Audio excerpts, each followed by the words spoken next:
Bonjour à tous et bienvenue pour cette discussion autour d'un film, qui fonctionne bien par rapport à cette journée de la création consacrée à la nature et à l'écologie.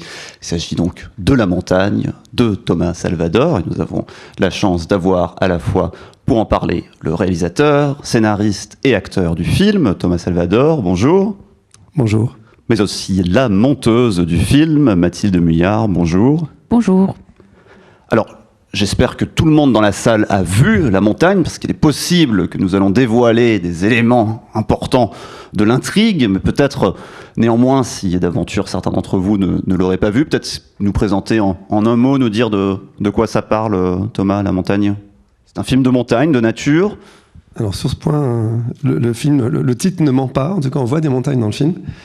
C'est l'histoire, je relis le synopsis de mémoire, d'un ingénieur parisien qui va à Chamonix présenter du matériel. Il travaille dans la robotique et puis pendant sa présentation il voit les montagnes par la fenêtre et on ressent comme un appel.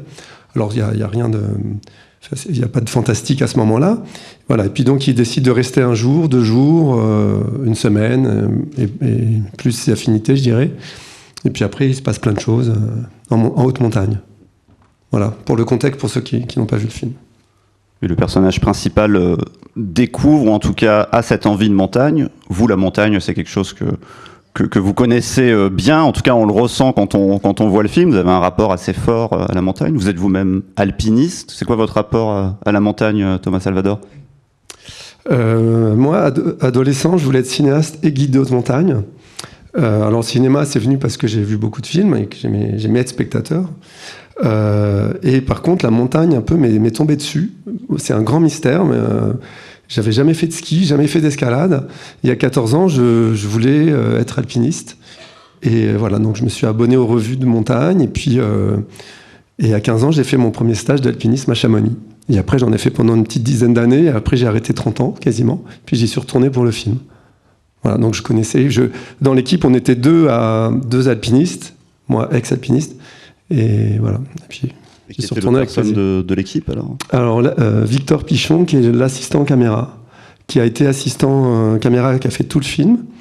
Et à la fin du film, il est devenu chef opérateur, parce pour toute la partie un peu escalade, un peu compliquée, où on n'aurait pas pu amener l'équipe, on était 2 techniciens. Donc il y a un peu plus de 2 semaines où il y avait Victor qui faisait d'image. Moi je jouais, je réalisais, puis je faisais un peu du son aussi. J'étais pas toujours très très bon le son, mais... Et il y avait 1 ou 2 guides d'haute montagne avec nous pour nous assurer. Oui, parce qu'on va en reparler tout à l'heure, mais c'est vraiment un film tourné en haute montagne, dans des conditions qui sont difficiles, le manque d'oxygène, le fait de tourner dans des endroits où normalement on ne tourne pas de film. On parlera de ça. Vous, Mathilde Muillard, c'est quoi votre rapport à la montagne ? Est-ce que vous partagez cette passion ou pas ? Non. Pas du tout. C'est pas du tout. J'ai fait du ski étant petite, ado, un peu, pas beaucoup.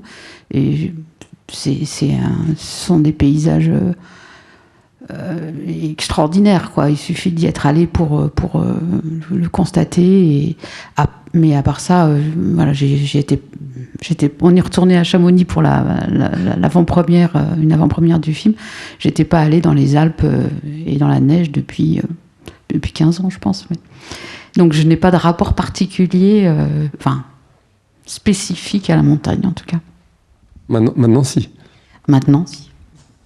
À force de voir des images, les roches de la montagne, il y en avait, j'imagine, beaucoup. Et comment est-ce qu'on fait pour choisir, comment est-ce qu'on représente justement cette montagne à l'image, qu'on donne envie ?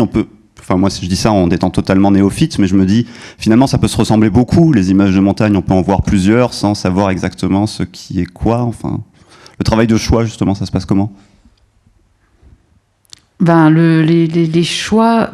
d'abord, les choix sont guidés par le récit. On essaie de raconter une histoire. Donc, c'est ça qui guide tout le temps les choix de montage et tout ça.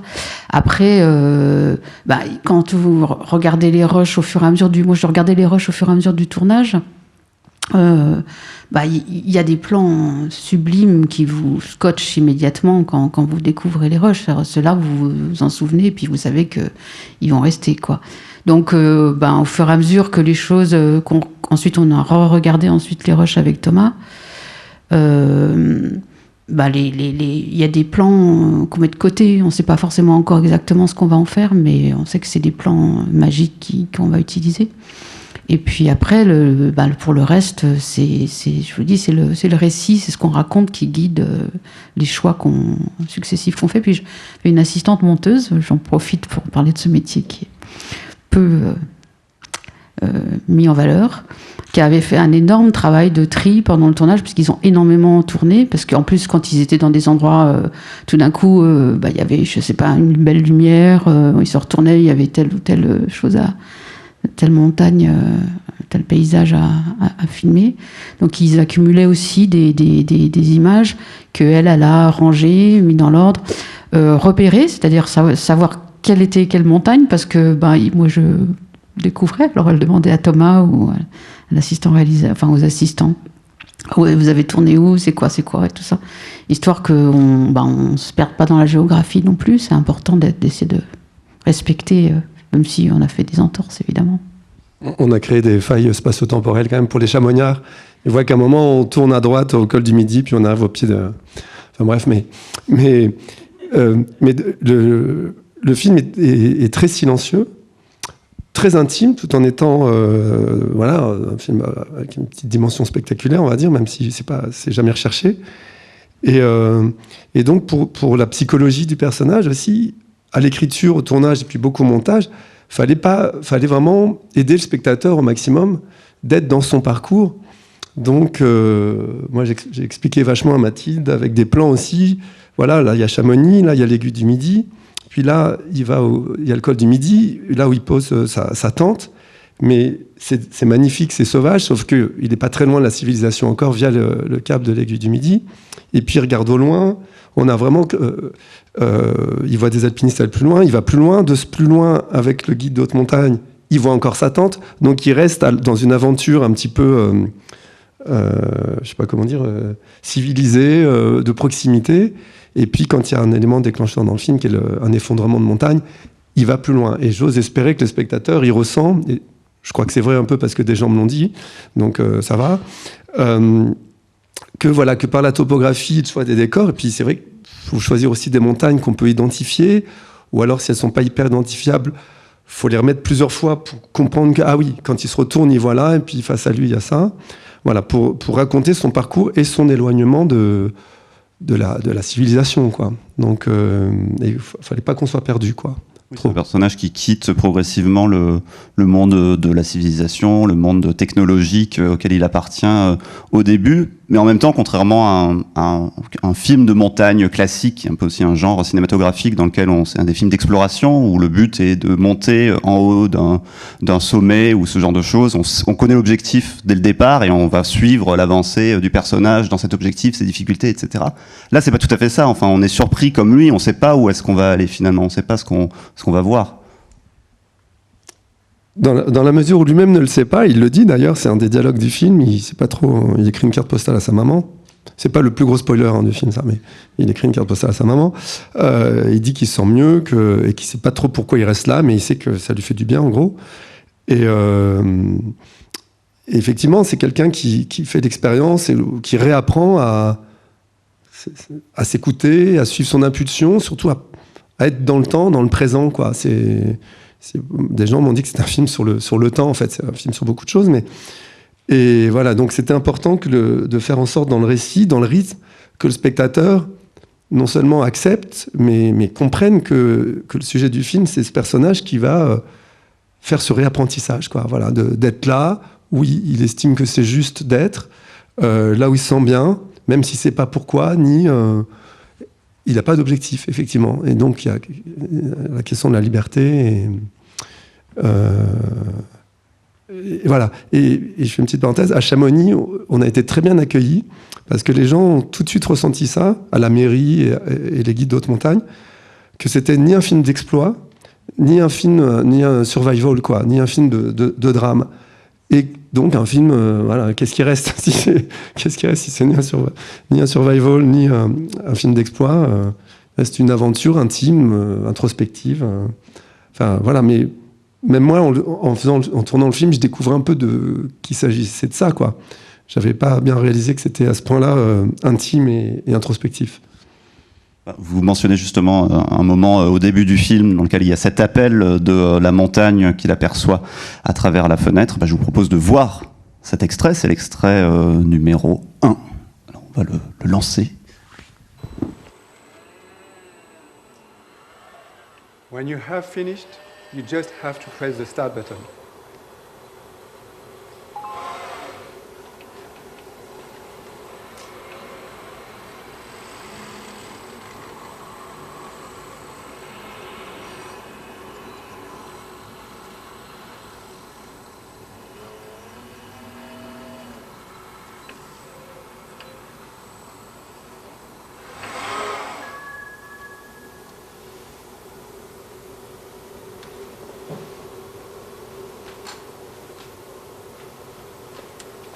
Et voilà. You can record all the movements you want.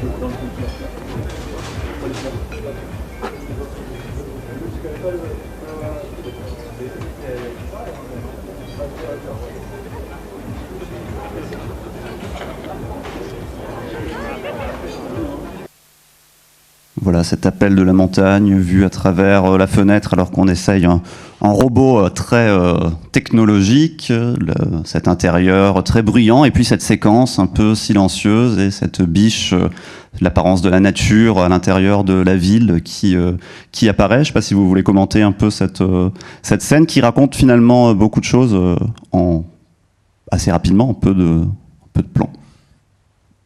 Oui, le film est économe en plan et en explication.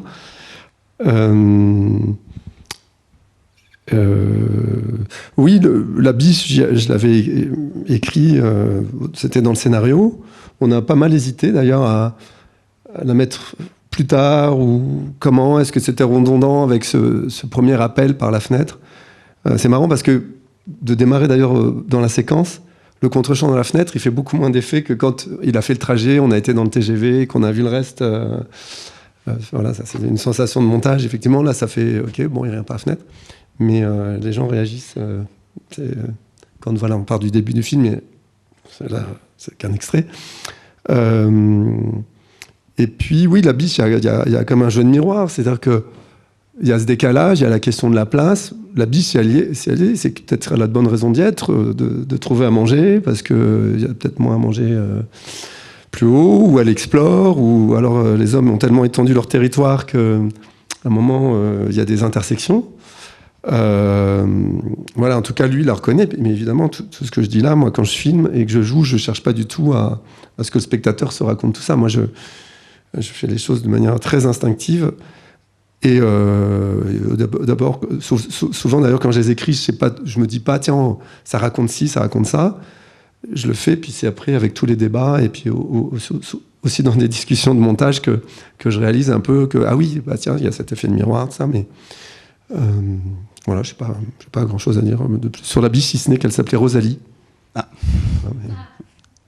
Justement, sur cet aspect économe, peut-être un mot en termes de montage. Il y a plusieurs moments comme ça où des séquences ne durent qu'un plan. Je pense aussi plus tard, lorsque le personnage va essayer sa tante Quechua. C'est marrant parce qu'on en parlait, moi, dans mon souvenir, il me semblait que c'était plusieurs plans. Et c'est vrai qu'en fait, vous me disiez au téléphone que c'est qu'un seul plan où il est à Décathlon et il regarde cette tante et on comprend, ben voilà, qui se prépare, qui va se préparer. Là, c'est que cette séquence de la sortie, c'est deux plans, le bar et puis l'extérieur. Est-ce que c'était volontaire, c'était vraiment l'idée de faire court, de raconter ça de manière assez courte, même si c'est des plans qui sont parfois assez longs, ou est-ce qu'il y avait parfois plus de choses qui se passaient à ce moment-là? Comment ça s'est fait en termes de montage, Mathilde Muir? C'est-à-dire que au début du film, on veut raconter l'histoire d'un gars qui effectivement est dans la vie, dans la vie normale, la vie de tous les jours qu'on connaît, et qui va progressivement, sans trop savoir, c'est ce que disait Thomas, pourquoi et ni ce qui va lui arriver, décrocher quoi, de la vie du monde civilisé, etc. Ça peut pas se faire d'un coup. Il n'a pas décidé de faire ça, etc. Donc, ça se raconte à travers une succession de moments différents. Et il est tout seul pratiquement tout le temps. Enfin, au début, il y a ses collègues, mais après, il est un peu tout seul. Donc, c'est à chaque fois des petites séquences, des moments de présent qui sont... Alors, elles étaient parfois un peu plus découpées, pas Décathlon. Décathlon, il n'y a toujours eu qu'un seul plan. C'est aussi une façon qu'a Thomas de filmer. Il y a éventuellement beaucoup de prises, mais pas forcément beaucoup de plans. Et au fur et à mesure du montage, au début, on dérush, on choisit les choses, les moments, les plans, les prises qui nous paraissent intéressantes. On construit un peu ce cheminement avec tout ce qui a été filmé. Et puis, au fur et à mesure du travail, on se rend compte, en fait...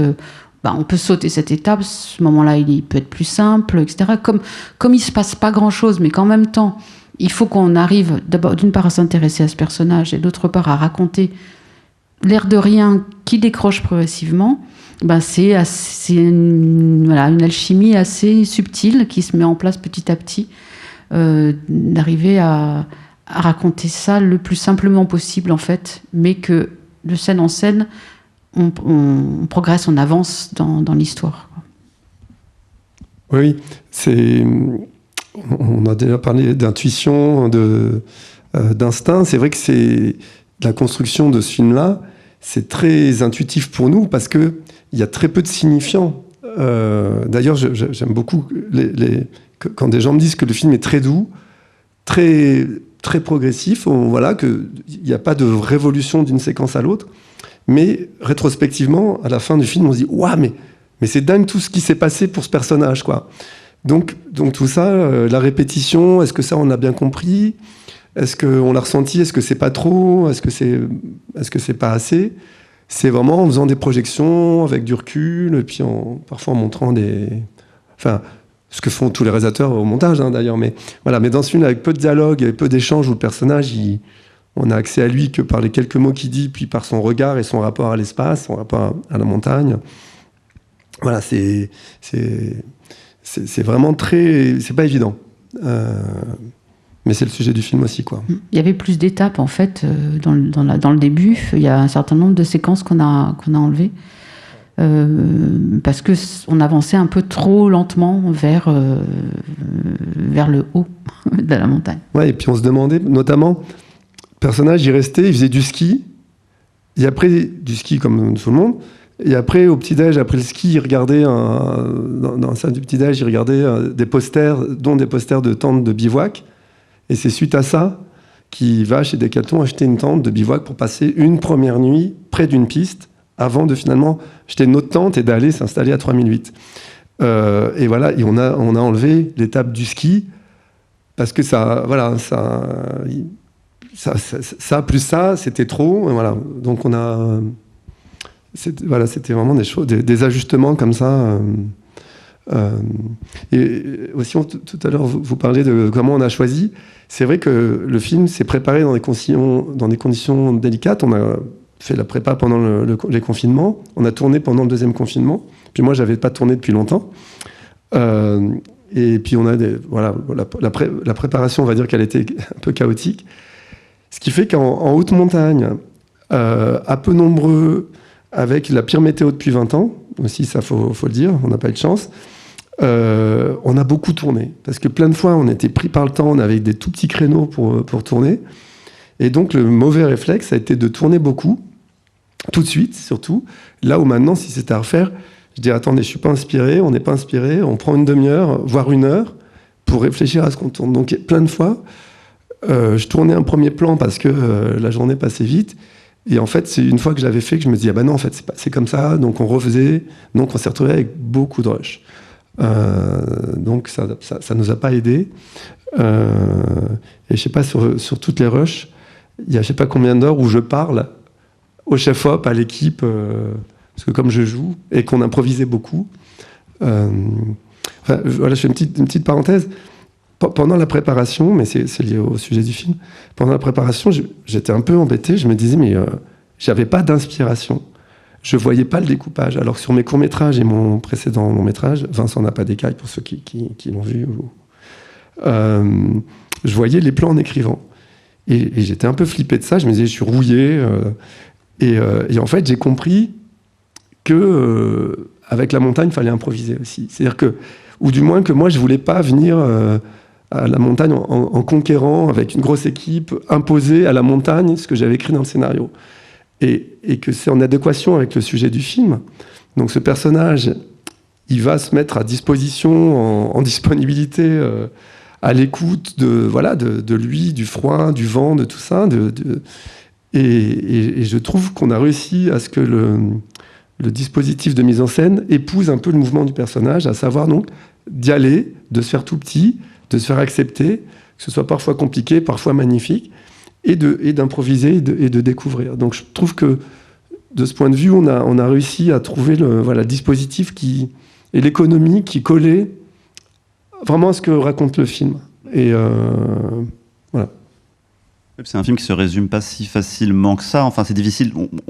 Il a une dimension fantastique, on le découvrira tout à l'heure. On pourrait parler de films de genre, mais ce serait pas tout à fait juste, ou même de films fantastiques, ça marcherait pas très bien.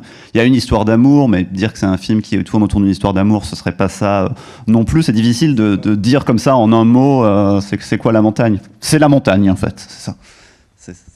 J'imagine qu'il y avait un travail de pitch qui devait être assez compliqué, non ? Comment ça s'est passé avec votre productrice ? Le pitch, ouais. Non, on fait croire qu'après il se passe plein de trucs. On dit c'est un personnage qui s'installe en altitude, après il veut plus redescendre, et après vous allez voir, il se passe 10 000 trucs. C'était ça le pitch. Mais il se passe des choses, il se passe quand même pas mal de choses.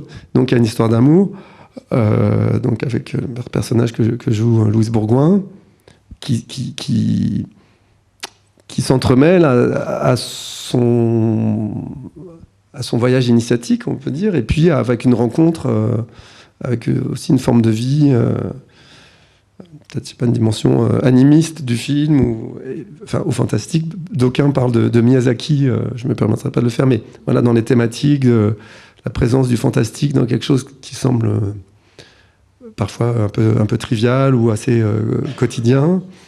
Je pense qu'on en reparlera tout à l'heure, mais ouais, le sujet, c'est quand même, s'il devait y avoir un sujet, c'est quelqu'un qui se réapprend, qui se retrouve, qui renaît. Enfin, je sais pas, il y a plein de philosophes, plein de gens qui m'ont posé, ou des critiques qui se sont appropriés le film en parlant, voilà, mais ça tourne quand même autour de ça, quoi.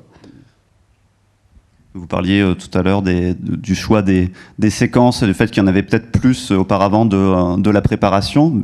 Mais c'est aussi important de montrer dans le film que certes, il y a cette envie d'aller en montagne, mais que la montagne, on n'y va pas comme ça et que ça nécessite une préparation, une tenue particulière, parce que le personnage va finir par être totalement équipé pour la montagne. C'était aussi montrer que, voilà, qu'il faut, important de montrer que c'est pas quelque chose d'ordinaire, c'est pas un environnement quotidien, habituel, la montagne, qu'il faut se préparer pour y aller.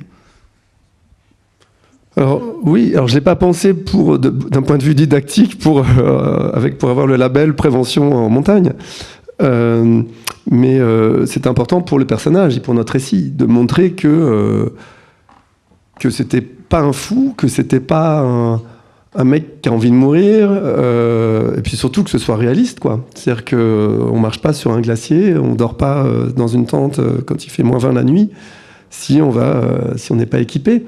Donc je pense que je me suis pas enfin c'est vraiment venu de manière très naturelle à l'écriture et au tournage, ne serait-ce que pour mon confort d'acteur. Voilà, il fallait que j'ai le bon équipement, et pour pas tomber dans les crevasses, pour pas tomber tout ça. Donc oui, certains ont parlé d'une dimension un peu documentaire aussi du film, c'est-à-dire que à part la famille enfin, les acteurs qui jouent la famille de Pierre, tous les seconds rôles sont des non-acteurs. Il y a un guide de haute montagne qu'on voit 6 minutes dans le film, qui est Sylvain Frindeau, qui est un super guide alpiniste de Chamonix, le gendarme, les secouristes, c'est que des gens de Chamonix. Donc, il y a des gens même qui ont reproché qu'on voyait trop les marques, qu'on parlait de placement de produits. Pour moi, il n'y a aucun placement de produit. C'est voilà, que dans le milieu du sport, il n'y a pas de marque. Enfin, il y a des marques. Et je voulais pas une esthétisation. Voilà, moi, j'aime pas les marques. Au montage, ça me rendait fou. On en a flouté quelques-unes. Puis même, on a zoomé dans l'image parce que au moment, c'était trop. Et en même temps, ça fait partie du film, quoi. De ce mec, il a un peu de sous, il va chez Trépas les marques, il achète une espèce de panoplie, mais comme il ferait vraiment quelqu'un qui aurait envie de vivre ce qu'il vit, quoi. Et d'ailleurs, certains pensent aussi que c'est ce côté un peu documentaire, avec plein de guillemets, peut-être tu auras quelque chose à dire sur l'aspect documentaire ou pas, qui fait que le fantastique et le reste advient de manière que plein de gens ont trouvé très naturel, quoi. Enfin, ouais.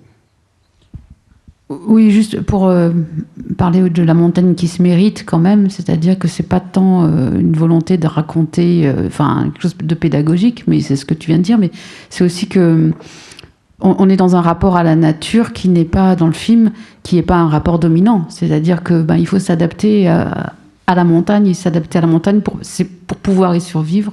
Il faut un certain nombre de conditions d'équipement, d'apprentissage. Il peut pas partir. Bon, alors c'est un peu fiction, c'est-à-dire qu'il est assez vite bon et il est assez vite capable de faire des choses un peu compliquées. Mais il apprend avec un guide. Il travaille. Et des livres aussi. Et des livres et tout. Enfin bon, il n'arrive pas en conquérant. Il arrive de façon très modeste, comme le personnage est, et comme il faut l'être. Enfin, pour que ce qui lui arrive dans le film puisse lui arriver, il faut qu'il ait ce rapport très modeste à la nature, à la montagne, au monde, quoi. Sinon, il verrait pas les petites bestioles. Il y a un spoiler là. Voilà, spoiler. Et juste par rapport au côté documentaire, effectivement, on peut dire que le filmage était assez documentaire.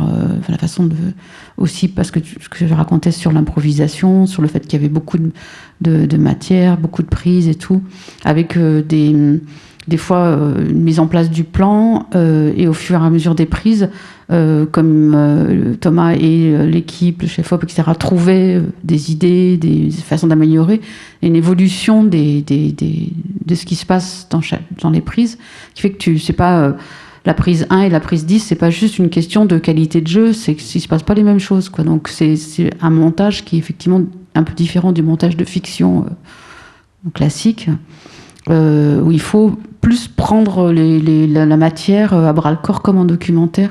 Et je pense que c'est vrai que ça donne aussi un côté très réaliste, véridique, une sensation d'être dans le présent du moment, qui fait que le fantastique arrive comme l'effondrement advient. Tout d'un coup, c'est comme dans les livres de Murakami aussi. Tout d'un coup, hop, on passe dans une autre dimension, mais c'est juste super normal, quoi. Je vous propose de voir justement les dernières étapes de cette préparation de ce personnage, passer de la théorie à la pratique. Donc c'est l'extrait numéro 2.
Des canicules, il y en a eu à répétition. Il y en a maintenant presque chaque année. Et aujourd'hui, il faut faire des choses. Et donc, ce que l'on voit là, où il y a la cour par exemple, 2 ans, c'est fini. Et puis là, 10 ans, ce que l'on voit, ce que c'est les choses.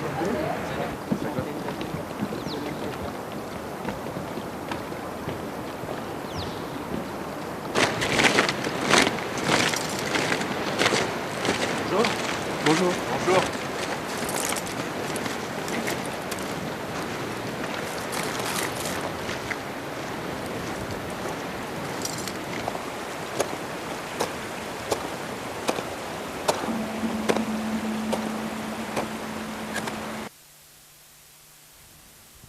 Au début de 100 ans de solitude de Gabriel Garcia Marquez, le personnage se souvient d'un lointain après-midi où son père l'a emmené faire connaissance avec la glace. Il y a un peu de ça, je trouve, dans cet extrait, l'idée de faire connaissance avec la glace, de commencer vraiment à appréhender la montagne, mais en même temps, comme on le voit, et la dimension écologique est assez forte dans cette scène, cette glace, elle est en train de disparaître. Et ça, c'était important de le montrer, de montrer les panneaux, qu'on le comprenne et qu'on le comprenne directement sans qu'il se soit explicatif pour autant. Oui, ça c'est venu dès l'écriture, parce que moi je connais bien ces décors. Moi, la première fois que j'ai marché sur un glacier, c'était sur la mer de glace dans les années 80.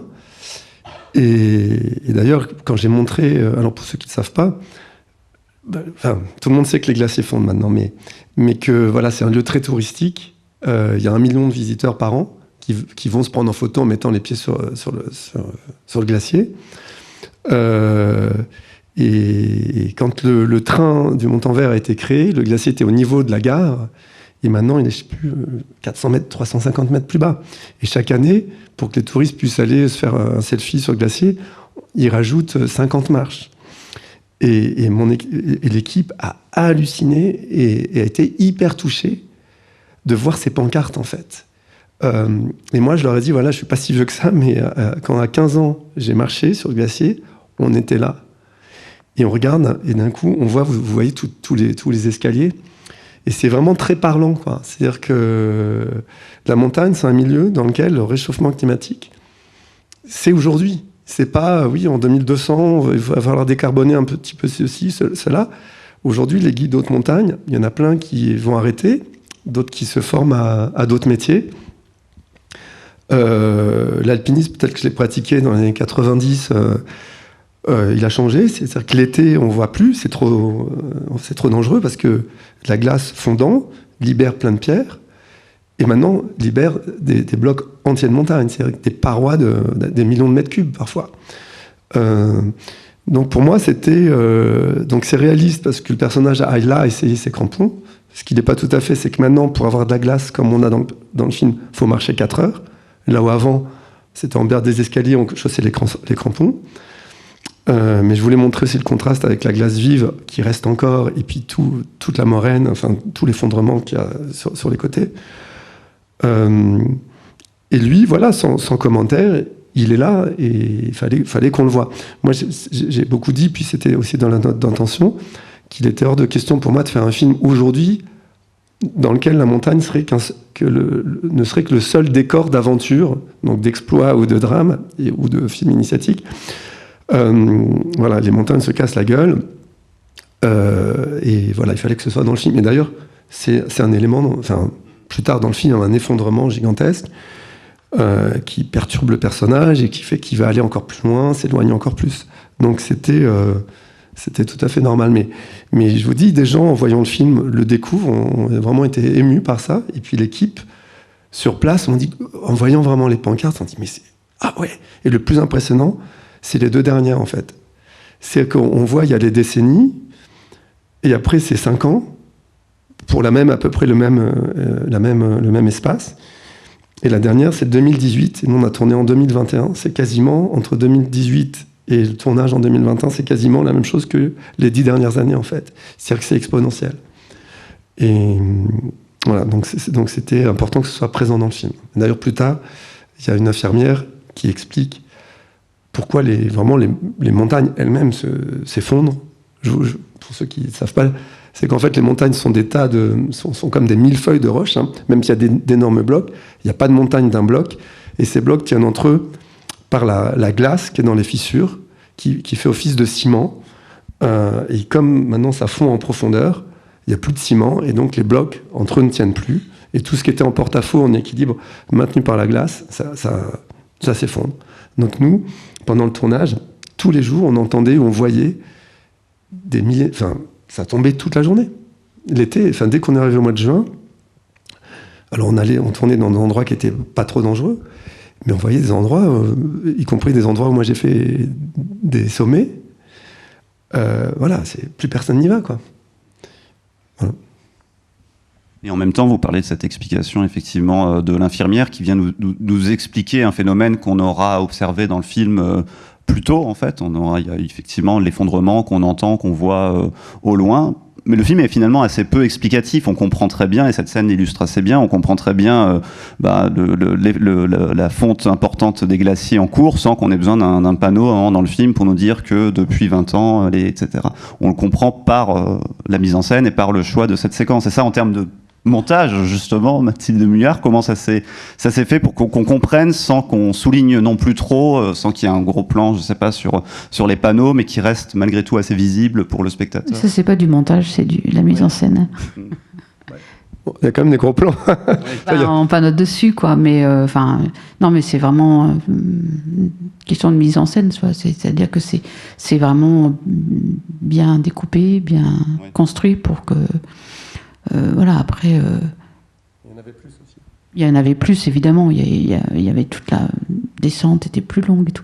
Donc le boulot du montage, là, c'est de choisir, effectivement, combien de plans on monte, combien on en a besoin pour avoir la sensation, pour avoir suffisamment d'informations, avoir la sensation qu'il descend, qu'il y a encore à descendre en dessous, sans rendre compte de ce moment, de cette émotion, de cette du drame que c'est pour écologique que c'est, dans une économie de plan qu'on essaie d'être la plus juste possible, quoi. On commence toujours par monter trop de trucs, puis petit à petit on se dit bon, mais attends, on n'a pas besoin de tout ça.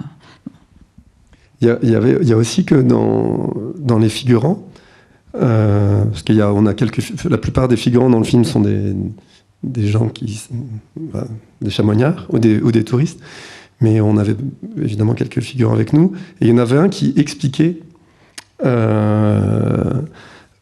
peu le glacier de l'Échaud, tout ça, et moi j'ai pas fait gaffe, et c'est Yolande de Carcin, l'ingénieur du son, qui est venue me voir en me disant, dis donc, c'est super intéressant ce mec, est-ce que je lui mets un chef?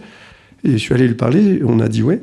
Donc du coup, à chaque prise, il réexpliquait, je ne sais pas si vous en avez entendu, on entend le mot des canicules, il y en a souvent, ça, ce qu'on voit là, dans 20 ans, il n'y aura plus rien. Voilà, donc on l'a un peu poussé au mixage. Alors des gens ne l'entendent pas, et puis d'autres l'entendent, et puis dans la version internationale, c'est sous-titré, donc c'est clair. Voilà, on s'est dit, il n'y a pas de gêne à enfoncer un peu le clou, parce que c'est une réalité, et surtout c'est une réalité que tout le monde parle de ça là-bas. Voilà, donc c'était pas trop lourd, didactico. Voilà, parce que le mec d'ailleurs en parlait parce que il avait des figurants qui découvraient un petit peu ça aussi, quoi. Enfin, des touristes. C'était évident depuis le départ que le film aurait lieu là-bas, justement, à Chamonix, au Mont Blanc. Oui, parce que moi, c'est un lieu que je connais, c'est là que j'ai fait de l'alpinisme, c'est la capitale mondiale de l'alpinisme, hein. Des gens viennent du monde entier grimper là, parce qu'il y a Chamonix qui est à 1000 mètres, on lève les yeux, il y a le Mont Blanc qui est à 4008, et puis avec les remontées mécaniques, on s'évite des journées de marche d'approche. Et puis c'est aussi là que le réchauffement est spectaculaire, avec la mer de glace, qui est un des plus grands glaciers d'Europe. Et puis ça parle à tout le monde, quoi. Chamonix, tout le monde connaît. Voilà, puis j'avais envie de retrouver ces lieux que j'ai aimés, que j'aime toujours, puis dans lesquels j'ai rêvé. Et puis il y avait une autre raison. Ah oui, voilà, merci Mathilde. Et l'Aiguille du Midi, c'est un lieu unique au monde. En 16 minutes, on passe de 1000 mètres à 3008. 3842, où il y a un restaurant, une cafette, une boutique de souvenirs. Et à 3008, on a 30% d'oxygène en moins, donc il ne faut pas y rester plus de 4-5 heures. Sinon, on a une chance sur 6 de faire un mal aigu des montagnes, enfin d'être mal, il faut redescendre. Donc c'est quand même un lieu très concret, mais qui a une symbolique très forte aussi. C'est-à-dire que donc le personnage que joue Louise Bourguin, il travaille, elle est la chef du restaurant. Et voilà, et il y a des grands alpinistes qui prennent ce téléphérique pour aller faire des enchaînements, des faces nord. Enfin, voilà, et en même temps, c'est un lieu, on se prend en selfie, on achète des stylos chamois ou des marmottes qui font cuit. Enfin, elles font pas cuit, mais j'ai plus de voix, donc je sais pas, j'arrive plus à faire la marmotte. J'ai la voix cassée. Donc c'est un lieu de mélange. Et c'est aussi, c'est une prouesse. Et dans les années 40, des mecs se sont dit, tiens, si sur ce piton rocheux à 3008, si on créait un lieu de tourisme. Mais donc c'est magnifique, et c'est à la fois un exemple de la folie de l'homme, de vouloir conquérir tous les milieux. Je sais qu'il y en a aujourd'hui qui pensent que l'avenir est sur la Lune ou sur Mars. Moi, je ne le pense pas, mais... voilà, donc c'est un lieu très très chargé, quoi. Et pareil que j'espère avoir filmé sans être ni admiratif ni critique. Voilà, c'est comme ça. Il y a des alpinistes, puis il y a des mecs qui se prennent en selfie, d'autres qui... Et voilà, donc ça pouvait être vraiment que Chamonix, quoi. D'ailleurs, pendant la prépa, on n'était pas sûr du tout que l'Aiguille du Midi rouvre au public à cause du confinement. Et puis, s'ils rouvraient, est-ce qu'ils allaient vraiment nous laisser les embêter, sachant qu'il y a 1 million de personnes qui font l'aller-retour chaque année, et que c'est 75 € l'aller-retour. Et on a une chance folle, ils ont rouvert. Après que nous, on ait fait les séquences qui nécessitaient un certain calme, et puis on s'est bien entendu, vraiment, ça a été génial, on a une belle liberté. Et quand on voulait qu'il y ait plus de monde, les touristes sont revenus, et voilà, on a eu vraiment, à plein d'endroits, vraiment de la chance, un bel alignement.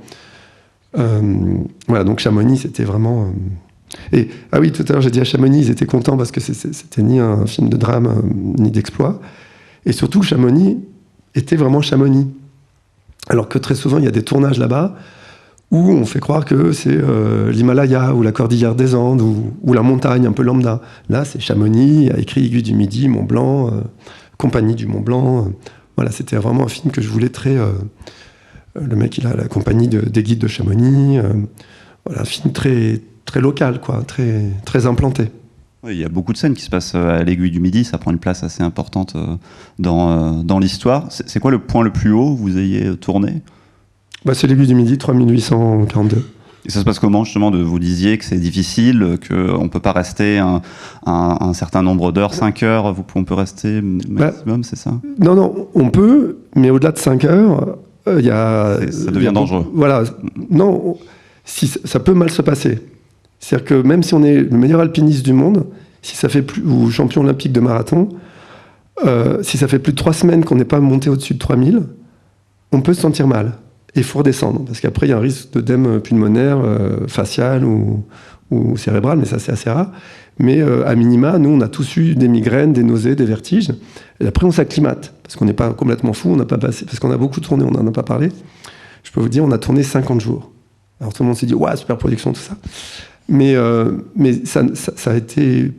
C'était nécessaire d'avoir du temps, parce qu'il y a des journées où on tournait 1h30.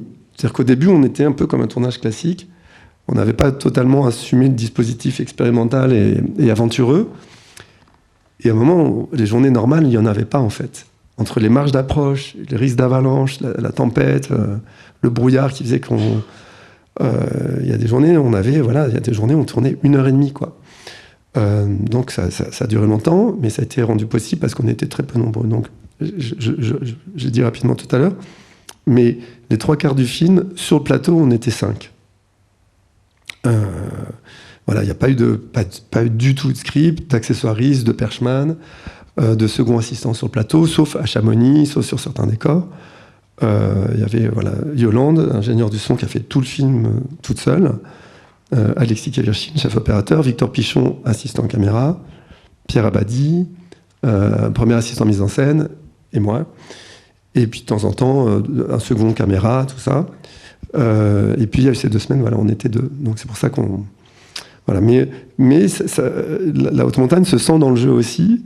C'est-à-dire qu'on est un peu essoufflé, mais on l'a aussi mis en avant au montage son. C'est-à-dire que les séquences peu dialoguées avec le personnage que joue Louise, on respire très fortement, et des gens nous dit, on dirait que comme s'ils faisaient déjà l'amour, ou voilà, il y a un truc un peu déréalisé, mais qui est réaliste en fait, mais dont on s'est aussi servi, parce qu'on m'a beaucoup dit dans ce film que la respiration et le travail sur le son de la respiration du personnage était vraiment un accès très fort au personnage. Chose que j'avais réalisée sur Vincent Nappa d'Écaille, film très, très peu dialogué aussi, et on avait essayé des musiques, et c'était moins bien, toujours moins bien. Pourtant, la musique collait bien et tout. Et puis, j'ai compris, avec mon monteur d'alors, qu'en fait, la musique nous privait de cet accès à l'intériorité, si je puis dire, du personnage, qui est sa respiration. Et puis même dans la montagne, il y a le cliquetis du matériel, il y a la présence. Quand il grimpe, il y a la granulosité du granit. Voilà, donc, et tout ça, ça concourt à l'empathie qu'on peut avoir pour lui. Voilà. Je suis parti, c'était une digression là, on était sur l'aigu du midi, mais... Tous ces briques sont d'autant plus forts que c'est très silencieux, quoi, la montagne, et qu'il y a aussi cette dimension silencieuse qui est assez forte dans le film, et que le personnage parle très peu, et qu'on entend le silence de la montagne qui, de temps en temps, est brisé par ces effondrements qui sont, eux, très bruyants, très forts, et qui voilà, il y a aussi ce travail-là sur le son, de manière générale, faire entendre la montagne, en quelque sorte. Ouais, et puis faire entendre un personnage, enfin, c'est faire exister la présence du personnage, c'est un dialogue avec la montagne, c'est-à-dire qu'il y a sa respiration, et puis il y a le vent, il y a le craquement de la glace, il y a les pas. Voilà, les pas, c'est rythmique, c'est super important. C'est pour ça que quand j'ai vu dans les avant-premières des gens qui prenaient des pop-corn, je leur dis, vous les mangez, mais en synchronicité avec les pas dans la neige. Parce que ça ressemble à peu près. Mais... Alors, plus le film avance, plus le personnage de Pierre, donc, que vous interprétez, se rapproche de la montagne. Il se rend sur un site d'un effondrement. Il aperçoit ces fameuses lueurs qu'on a évoquées, dont on ne sait pas trop exactement ce dont il s'agit, mais vous allez peut-être nous en parler tout à l'heure, des espèces d'êtres de lumière qui surgissent des effondrements de la montagne. Et puis il finit par entrer dans la montagne, par entrer dans un trou et rejoindre l'intérieur de la montagne. Et je vous propose de voir ce qui se passe quand il entre dans la montagne. C'est le 3e extrait.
Voilà, mais c'est vrai que La Montagne est globalement un film très lumineux qui se passe en extérieur et qui fait en général très beau. Et là, on a choisi une scène qui est par ailleurs très belle, mais c'est vrai que c'est dommage à voir dans un cinéma sombre.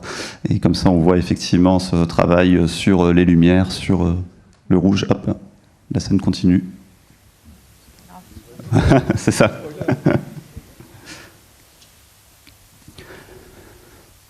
Alors, en un mot, c'est quoi ces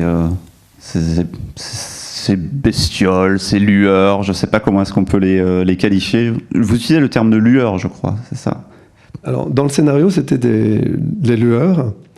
Au tournage aussi, c'était les lueurs. Après, c'est devenu les bébêtes, je dirais pas à cause de qui. Mais c'était lueurs parce que le mot ce qui aurait été juste, c'était créature, parce qu'elles sont vivantes. Mais tout de suite, c'était trop connoté. Et puis, si on voit dans un synopsis, je sais pas quoi, le mot créature, comme il y en a quand même pas beaucoup dans les films français, ça aurait créé des attentes de films de créature. On allait tout découvrir, ça allait être l'enjeu du film, alors que c'est un aspect de l'aventure du personnage, quoi, des rencontres. Donc, voilà, donc c'est des lueurs. Je peux vous dire ce qu'on m'a dit. que les gens ont vu en ces lueurs. Voilà, donc, elles arrivent, on les voit assez tard dans le film. Donc, Pierre, il va à cet effondrement, au loin, et puis on sent qu'il est très affecté par cette montagne qui s'est effondrée.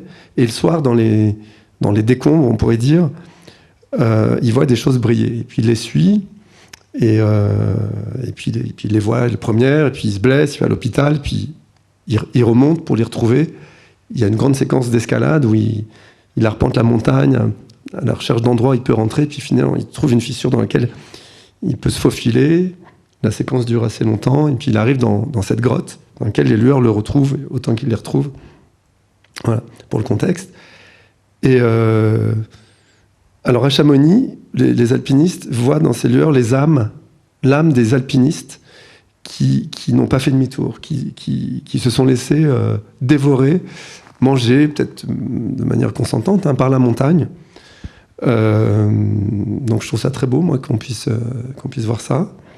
Les cristalliers, ils voient les cristaux, parce que paraît-il qu'il y a des phénomènes. Quand on ouvre un cristal, un four, ça s'appelle, là où on trouve des cristaux de quartz, ça crée une lumière particulière. Pour moi, ce sont des habitants de la montagne, du cœur des montagnes, que Pierre voit pour deux raisons. Un, il y a eu un effondrement, donc elle tombe.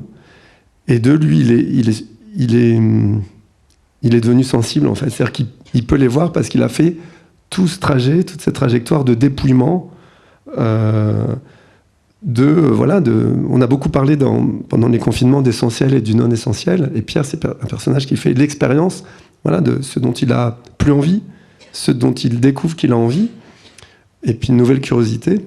Voilà, donc on pourrait dire de manière un peu philosophique comme ça, qu'en se dépouillant de beaucoup de choses, il acquiert une nouvelle, un nouveau regard, un nouvel élan, et il peut voir aussi peut-être l'invisible, ou du moins ce qu'on ne voit plus, ce à quoi on ne fait pas attention. Et aussi peut-être que les lueurs se montrent à lui parce qu'elles ont compris que lui aussi était un petit peu déraciné, comme la biche au début. Et d'ailleurs, plein de gens ont vu une similitude entre lui, voilà, qui quitte un monde qui parfois craint un peu quand même. On a tous parfois envie de partir loin, surtout après l'enfermement qu'on a connu. Mais d'ailleurs, le film a été écrit avant la crise Covid et tout, mais plein de gens pensent que ça a été écrit en réaction. Ça a été écrit avant. Et puis elle aussi, voilà, leur environnement, c'est les montagnes s'effondrent, quoi. Donc il y a comme ça une espèce de rassemblement. Donc voilà, pour moi, très simplement, elles vivent dans le cœur des montagnes, on les voit pas, elles étaient là bien avant nous, sans doute seront-elles là après nous. Et puis Pierre, n'ayant plus trop d'attache, il suit son mouvement comme ça, et d'éloignement et de curiosité, jusqu'à, vous avez vu à la fin de l'extrait, il a le bras qui brille, voilà, il va même se mettre à leur ressembler, quoi.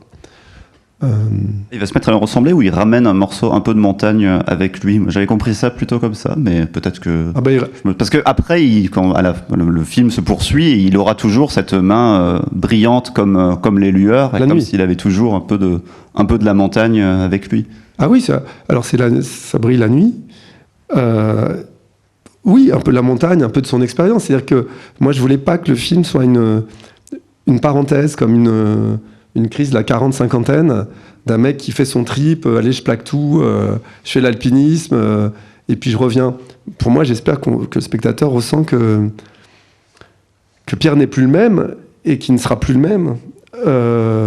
Et c'est vrai que c'est là que le cinéma fantastique permet aussi de l'illustrer avec économie, sans qu'il ait à en discuter autour d'une bière dans un café. Voilà, il a le bras qui brille, et il ramène quelque chose de son expérience, et puis de ça, voilà. Et c'est vrai que en se reconnectant à ces petites bébêtes, en les touchant, elle l'accueille dans le cœur de la montagne. Il y a une séquence où il rentre vraiment dans la glace, dans le cœur, il se dissout presque. Il se rappelle qu'il fait partie de ce monde, et que ce monde, il est minéral, il est animal, qu'on a une part animale aussi en soi. Parce que je reviens dans le sujet de la journée de l'ARP. Merci. Et c'était déjà, d'ailleurs, dans mon film précédent, la question de l'animalité, du rapport à l'environnement, de la bonne place qu'on occupe ou souhaite occuper dans ce monde. Voilà.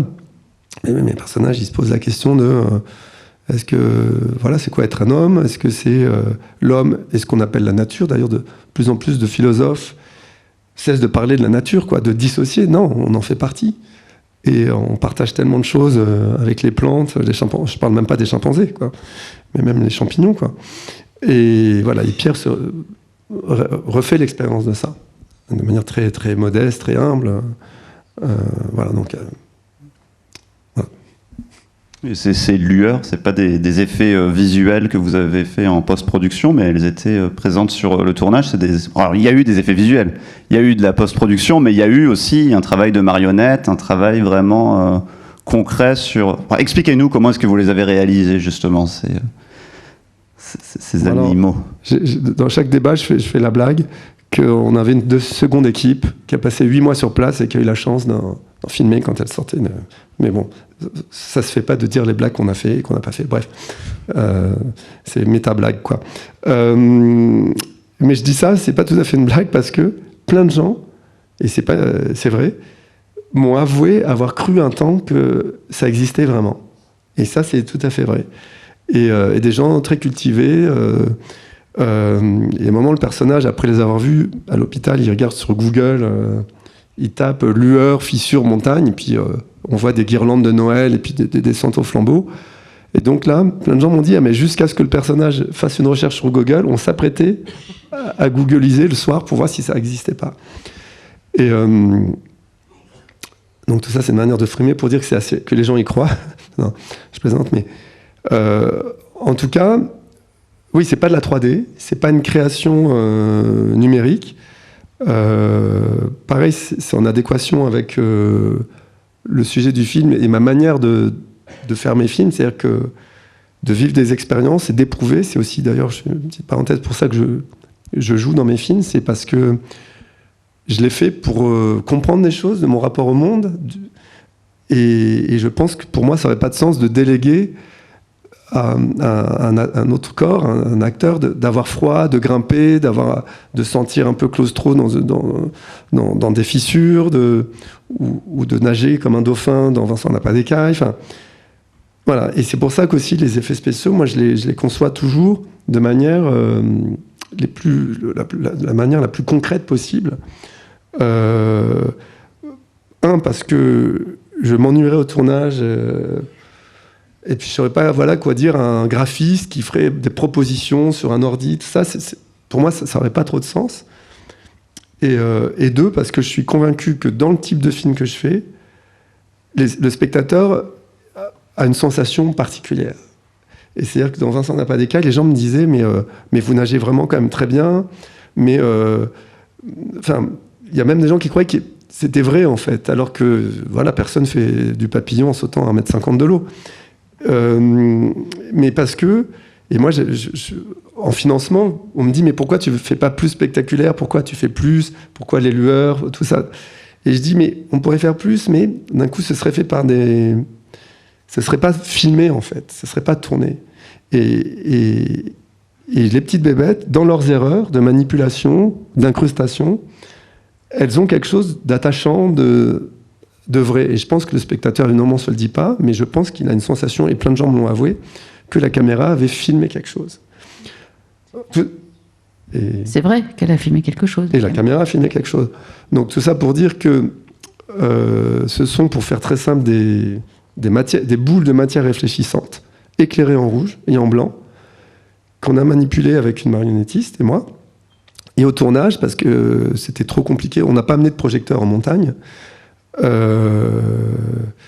puis voilà, donc au tournage, j'avais une boule lumineuse avec des LED qu'on déplaçait sur moi pour créer l'interaction, parce que ça c'était très important, toujours dans cette sensation d'évidence et de réalisme dans le fantastique. Voilà, il fallait qu'évidemment ce qui m'éclaire se déplace et qu'on voit bien que l'ombre, d'un coup, l'ombre du nez, elle va à gauche, à droite, en fonction du mouvement de la créature. Donc on a monté les séquences. Et après, en studio, on a doublé sur des volumes noirs, enfin du polystyrène avec un tissu noir. Puis moi, j'étais habillé en noir avec des gants noirs, avec la marionnettiste. Et on les a doublés une par une. Donc, et après, on les a incrustés un peu à l'ancienne, voilà, en les détourant par luminescence. Et ça marche. Mais c'est, voilà, et elles sont vraies, quoi, on va dire. Il y a une autre partie dans le film, pour ceux qui l'ont vu, le moment où le personnage rentre dans le cœur de la montagne, où là, pour le coup, ça a été 100% tourné dans une salle des fêtes, aussi, avec des effets... voilà, les gens, c'est une séquence qui impressionne pas mal, voilà, mais c'était à nouveau fait vraiment de manière artisanale, je sais pas si c'est le bon mot, mais de manière analogique, en tout cas. Et c'est vrai que ça crée des erreurs, au moment, ça crée des grosses fesses, ça crée une bosse du visage un peu bizarre sur le personnage, des choses qu'on aurait tout de suite gommées, je pense, en numérique. Et voilà, et ça participe de cette sensation et de cette croyance, parce que moi je fais aussi des films qui reposent sur la croyance dans le cinéma, quoi. Ouais, on va faire ci, ça, et puis on va y croire, et ça va marcher, quoi. Est-ce que La Montagne est un film bon pour la planète ? Je pose cette question parce que les films bons pour la planète, c'est justement le livre de Véronique Lebris qui est dans la salle. Alors je vois pas du tout la salle parce que je suis éclairé comme ça. Voilà, vous êtes là. Et alors peut-être vous nous expliquez ce que c'est que les films bons pour la planète, parce que précisons que vous dédicacez ce livre tout à l'heure à la sortie de cette séance. Je pense que ce film est éligible, à mon avis, assez facilement. Directement. Sauf qu'il est sorti trop tard et j'avais déjà fini d'écrire le livre, malheureusement. Mais un film bon pour la planète, pour moi, c'est un film qui permet de réveiller les consciences et d'interroger le rapport, justement, que l'être humain a au monde qui l'entoure. Et alors, le rapport a évolué avec le temps. Et comme le livre a une vocation à traiter de toute l'histoire du cinéma, voilà, l'idée c'était de voir comment le cinéma a raconté le rapport de l'homme à la nature, en fait, à travers que des longs métrages, quasiment que des films qui sont sortis en salle et que des films qui sont disponibles, en fait. Par exemple, pour en citer un ou deux ? Je sais pas, ça va de Derzu Zala, par exemple, qui est un film magnifique sur le rapport de l'homme à la nature et la méconnaissance que peuvent en avoir certains, alors que d'autres ont une expérience extraordinaire. Moi, il y a une histoire que j'adore, qui est L'homme qui plantait des arbres, qui est inspiré d'une nouvelle de Giono, qui est absolument fabuleuse, en fait, avec une histoire en plus incroyable. Ou, je sais pas, Wall-E, par exemple. C'est très, très varié et j'ai voulu que ce soit dans des genres très différents, très accessibles. J'ai même mis la zizanie avec Louis de Funès, donc vous voyez, j'ai quand même un spectre très, très large.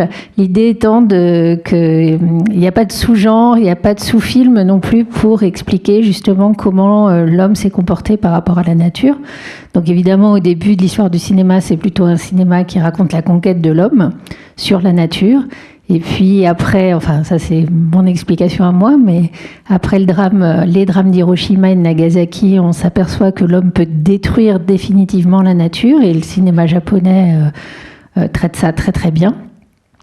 Et ça interroge un peu, donc on passe à un cinéma qui est plutôt un cinéma de film catastrophe, qui arrive là où on sent que la problématique c'est de mettre en scène en fait de façon spectaculaire comment l'homme peut détruire justement la nature. Et puis après ça évolue encore quand dans un cinéma qui devient beaucoup plus impliquant, disons mais attendez non, effectivement on va à notre perte, mais on peut peut-être faire des choses encore. Donc c'est par exemple Demain de Cyril Dion et Mélanie Laurent pour expliquer que on peut se mobiliser et on peut faire des choses très différentes. Donc effectivement la montagne aurait eu sa place.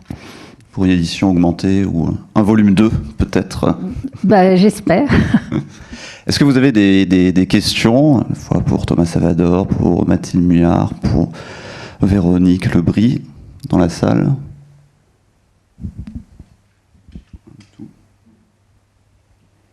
Ah, là-haut.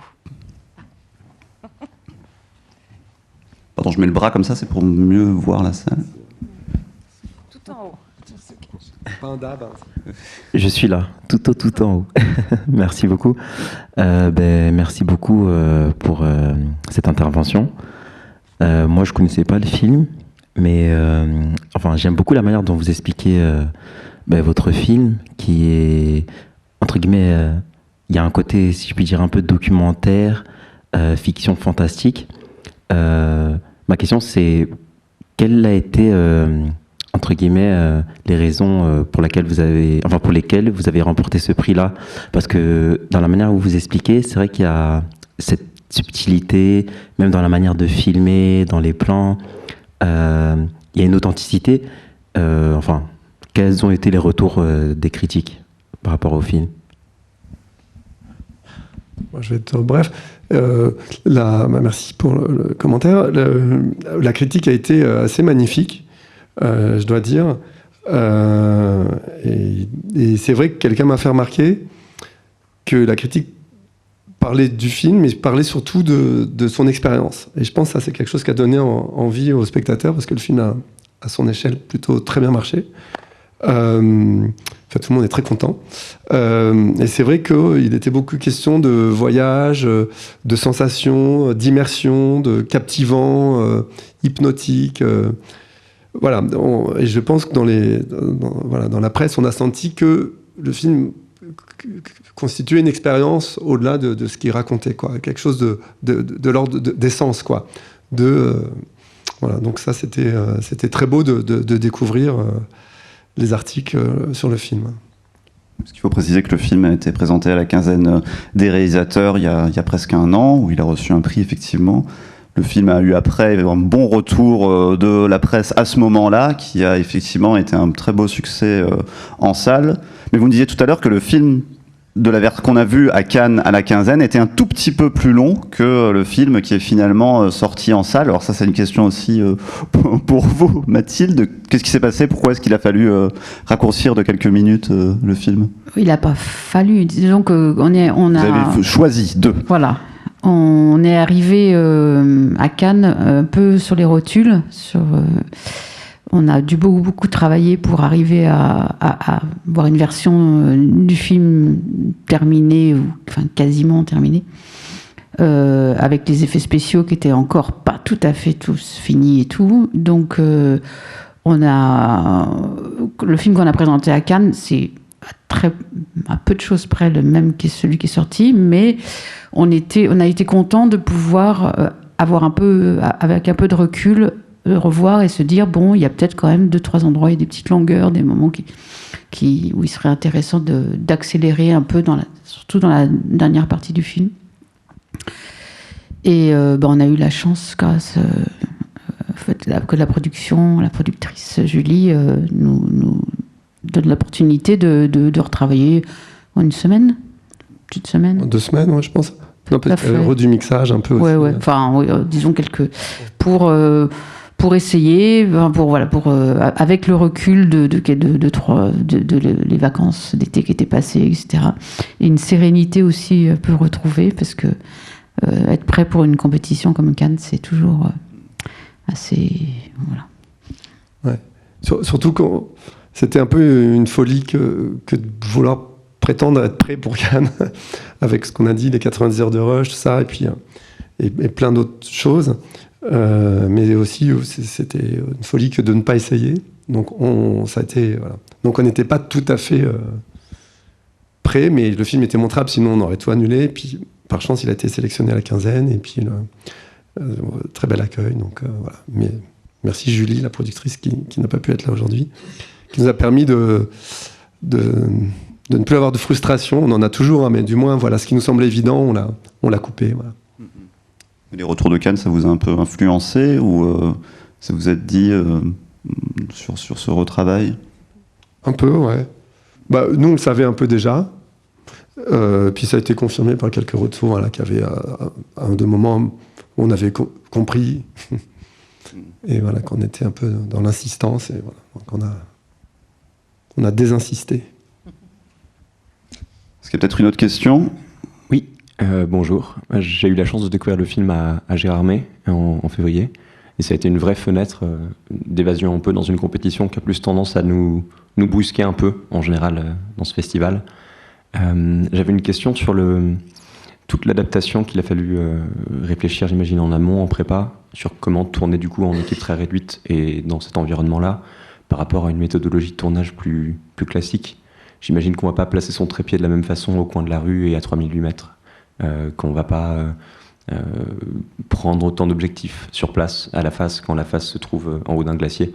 Donc voilà, je serais très curieux d'avoir de petites anecdotes de la méthodologie sur le plateau. Voilà, merci. Alors, oui, on avait, alors pour parler technique, on avait une Alexa Mini, mais elle porte pas si bien son nom que ça, elle fait quand même 14 ou 15 kilos. Et on avait quand même une boîte d'optique, enfin une caisse d'optique, parce qu'on voulait vraiment pouvoir faire de la mise en scène au plus proche de ce qu'on voulait, quoi. Mais on a eu plein de contraintes. Voilà, on n'avait aucun éclairage. Voilà, c'est Alexis portait les optiques et Victor, l'assistant, portait la caméra. Et puis on se répartissait les batteries. Et tout ce qui est de nuit en montagne, parce qu'il y a quand même beaucoup de séquences de nuit, c'est ma frontale qui est le seul éclairage, ou les petites boules rouges, ou les guirlandes que j'avais sur la main, dans la séquence où la main brille, pour éclairer. Voilà, donc c'était un parti pris vraiment minimal. Et le trépied, on le met un peu comme on peut, où on peut. Alors, parfois on mettait des sacs parce que ça s'enfonçait trop dans la neige. C'est vraiment débrouillé, quoi. J'aime pas ce mot, mais on a fait vraiment au mieux. Et moi, j'ai un ami, je vais frimer, mais Peter Souchitsky, je frime beaucoup. Peter Souchitsky, qui est chef opérateur notamment de l'Empire contre-attaque et de quasiment tous les films de Cronenberg après Faux Semblant. Et je l'ai appelé, je lui ai dit, on va filmer la neige et tout, parce que c'est très beau le début de l'Empire contre-attaque. Il me dit, est-ce que tu as un tips pour filmer la neige? Il me dit, la neige, faut la prendre comme un cadeau, et tu fais ce que tu peux. Je dis, super, merci Peter. Et j'ai appelé Alexis, j'ai dit, écoute, la neige, faut faire comme on peut. Voilà.